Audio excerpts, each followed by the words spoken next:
Kadence Conversion is probably the first Gutenberg-based conversion plugin, and I'm so excited to see its functionalities and its performance. What Kadence Conversion does is that it allows you to do this slide in, this notification, this pop-up, and many more. In the past, to achieve this, I use a plugin called Thrive Leads from Thrive Themes, and I find that it slows down the website, so I scrapped them completely. And now this Kadence Conversion plugin appeared, and it aligns with Gutenberg Blocks, so I gotta test them to see if it's lightweight before I use them on my websites. If you haven't noticed, I'm a site speed junkie who avoids using page builders and any plugins that slow down a site, and that's why all my content is mostly focused on speed performance testing before I actually do tutorials on them.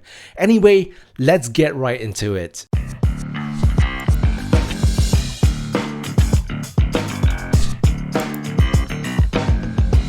Hey, this is Jack, and if this is your first time watching a video from my channel, I share a lot of WordPress tutorials as well as online business content, and my main focus is to help you create fast-loading WordPress sites so that your content can rank better on search engines. So if any of these topics aligns with your interests, then subscribe to the channel and hit the bell notification. Now, this Kadence Conversion plugin is not available for sale individually, but it comes with the full bundle package, which consists of everything there is in the Kadence membership. It is the newest addition to the suite of Kadence plugins. It is not listed here yet because it is currently in the beta version, so everyone who has the Kadence full bundle membership will be able to test this now. If you haven't got the full bundle yet, you can use this link with this code to get a 10% discount. Anyway, we are here to test the performance of this plugin, and towards the end of the video, I will share with you some things that Kadence Conversion can improve on based on my experience with other conversion plugins. So let's go. Now let's have some fun here. On the left, you'll see that I've installed the Kadence Conversion plugin, and on the right, I want to compare Kadence Conversions to Thrive Leads because it was one of the best WordPress conversion plugins that I've used in the past. So on Thrive Leads, you are able to create an in-content lead capture form where you can inject a lead capture form into your existing content, like a like box which will appear on a certain set of triggers like exit pop-up, or like box will appear after a certain time spent on the page, the post footer, ribbon, screen filter like box that works just like the like box but it will take up the full screen, and a scroll mat which will take up the full screen when a page loads. Then we have the slide in and the widget. Now let's check out Kadence Conversion. As I add new, you will see that there are only three options. There are the pop-ups that works just like the like box in Thrive Leads. We have the slide in which Thrive Leads has as well. And then we have the banner that works similar to the widget, ribbon, and post footer. Now, I don't know how to express this, but I'm really excited to see the functions and the performance of Kadence Conversion. Can it match the functionalities of Thrive Leads, and will it perform well? Let's figure it out. So let's try to recreate a template from Thrive Leads on Kadence Conversion, and then we will use that template for all the testing. So let's say that we use this template. Now before everything, I want to know how much DOM, CSS, and JavaScript size this template brings, because knowing that, I will be able to know how much weight these conversion elements add to the page. So I will recreate this template on a blank page and we'll test the DOM size of the blank page. But I will fast forward the process because this video is primarily focused on the performance of the plugin. I will do another video tutorial to show you how to set things up. So if you haven't subscribed to the channel, feel free to do so. And here we go. This is the form template I've recreated, and this is a blank page. Let's test them on both Google PageSpeed Insights and Pingdom. Let's first test the blank page. So on the PageSpeed Insights, let's check out the DOM size of the blank page. So we have 100 DOM elements, a maximum depth of 19, and a maximum child elements of 7. And as for the Pingdom tools, for the CSS, we have 27.8 kilobytes, JavaScript, we have 13.5 kilobytes, and on the HTML, we have 7.9 kilobytes. Now let's test the form template. Now the form elements adds about 6 kilobytes of CSS, 2.5 kilobytes of script, and 0.8 kilobytes of HTML. Now how about the DOM size? It adds a total of 32 DOM elements, 3 to the DOM depth, and 2 to the child elements. This is the foundation of everything we are going to test today. We are going to be adding this form template to each of these conversion elements, and we will do the testing on each of them. We'll be removing the DOM, CSS, and JavaScript from the form template to discover how heavy or how lightweight these conversion elements are. So let's start with the pop-up. As you can see, there are only these few templates, but I'm pretty sure as the plugin matures, more templates will be added. Anyway, I will start blank and let's add blocks here.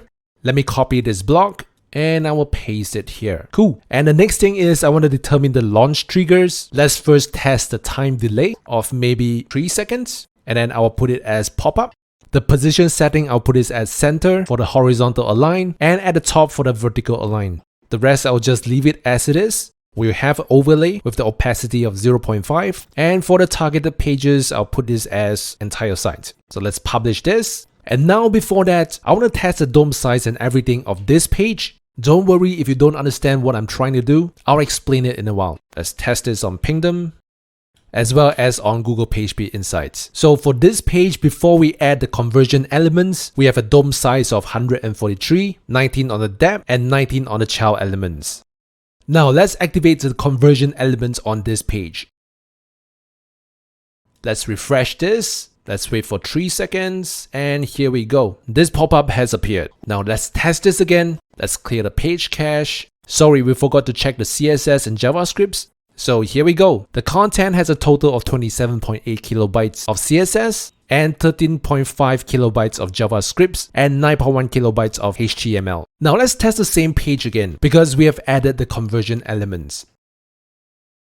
So for the DOM size of the pop-up conversion element, we will use 185 minus 143 DOM elements from the page before the conversion element, and we'll minus off the DOM from the form template, which means 185 minus 143 minus 32, and we are left with 10 DOM element for the pop-up conversion element. And as for the depth, it will be 19 minus 19, which we have left with -3. And as for the child elements, it will be 19 minus 19 minus 2, which we have left with -2 for the pop-up conversion element. So cool! Our first experiment showed that the pop-up conversion element is lightweight. How about the CSS, JavaScript, and HTML? We have 35.7 kilobytes, which we will minus 27.8 from the page without the conversion element and minus 6 from the form template, and we are left with 1.9 kilobytes of CSS. And as for the JavaScript, we will take away 13.5 and 2.5, and we are left with 2.9 kilobytes of JavaScript. And for the HTML, it will be 11 minus 9.1 minus 0.8, and we are left with 1.1 kilobytes of HTML. So this is certain, the pop-up conversion element is lightweight. Now let's test the next. Okay, now let's test the exit intent. Let's update this, refresh this page. We gotta open up an incognito browser. Let's paste in the link. And as we try to close off this tab, this pop-up will appear. So this is how the exit intent works. Let's test this out. Let's clear the page cache and the site cache as well. And let's test this out. The result of this is the same as time delay. Let's check out Pingdom. It is the same as well. Next, let's test something different. I think the scroll distance will be the same as exit intent and time delay because it will only trigger after a certain period of time. But if I test the end of content, I believe it will be triggered on page load. Let's update this. Refresh. Let's clear the page cache. Let's go incognito and paste the link here. And as we scroll down all the way to the bottom, the pop-up will appear. So this is how it works. Let's test this out. This is the same link. Now over on Google PageSpeed Insights, we can see that there is no change to the DOM size. And there is just a little slight change from the other two triggers. Now let's test the final one for pop-up, and we'll continue to test the slide-in. Let's test the onload. Let's update this, refresh. Let's open up incognito, and here we go. When the page loads, this pop-up appears. Now let's test this.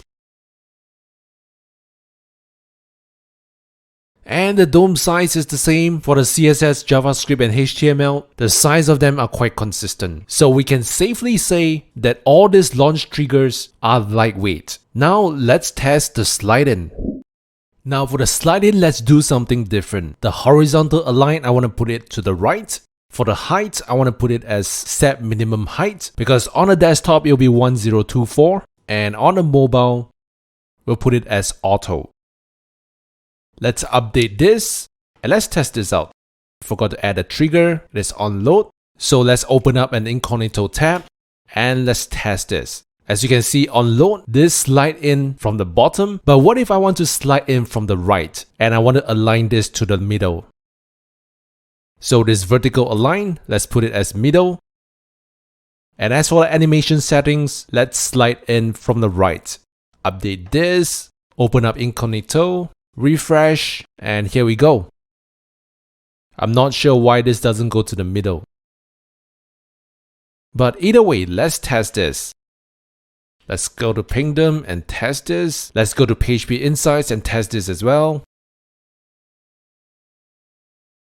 And over here, we can see that the total DOM size is 1 less than the previous pop-ups. The rest remain the same. Let's check out the size of JavaScript and CSS. And as you can see here, the results are exactly the same as the pop-ups.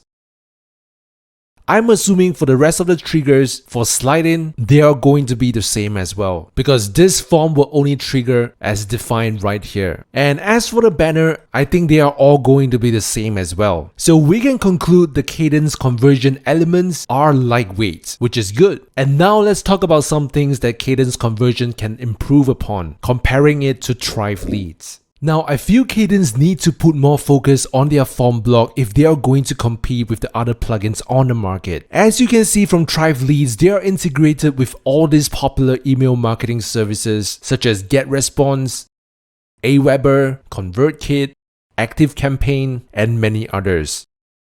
While on Kadence, the only integrated services are MailerLite, Fluent CRM, Sendinblue, and MailChimp, and that's all. If you want to use other services, you gotta use Webhook, which is quite expensive to use, such as services like Zapier. So I really think Kadence can improve on the integration with other email marketing services on the form block because it directly impacts the functionality of Kadence conversion. Next, we gotta talk about the lack of templates here. So let's say I select the slide in, we can only see these 2 templates. Maybe they should have added a back button here, so in case I chose the wrong template, or maybe I changed my mind to use a pop-up, I can at least go back instead of creating a new conversion item. So for the slide in, currently there are only 2 templates. For the pop-up, there are 5. And for the banner, there are 4. I think as the Kadence Conversion plugin matures, there'll be more templates added to this. But either way, all these templates are very easy to create, as long as you know how to use Gutenberg Blocks. And finally, we gotta talk about the analytics over here. Now, as you can see, if we select all conversion items, we basically have 3 items over here, which are reflected here. So if we want to see the performance of each of them, we can click on this, and the performance of the conversion item will display. However, if we select the all conversions item, somehow or rather, they do not have a separate line bar for each of the conversion item. They lump everything together. So visually, it is very hard to see which conversion item performed better. So this is something that Kadence can actually work on. And I feel that there is just one more very important feature that Kadence conversion needs to work upon, which is the A/B testing. For example, if I've created one of this conversion item, I can duplicate multiple versions of it and test which perform better, and finally make a decision on the one version that performed the best. But I'm not sure if they do this, will it affect the page speed? I really don't know. But right now, if you want to do A/B testing on Kadence conversion, you could actually do it manually. For example, you create one conversion item and you test it for 7 days, and you create another version of it, changing a little bit of stuff and test it for another 7 days. But obviously, it'll be a cool feature if Kadence conversion can add an automated A/B testing to display 2 versions of the conversion item in a staggering manner, which will help speed up the decision process. So these are all the things I feel the Kadence team can improve upon for the Kadence Conversion plugin.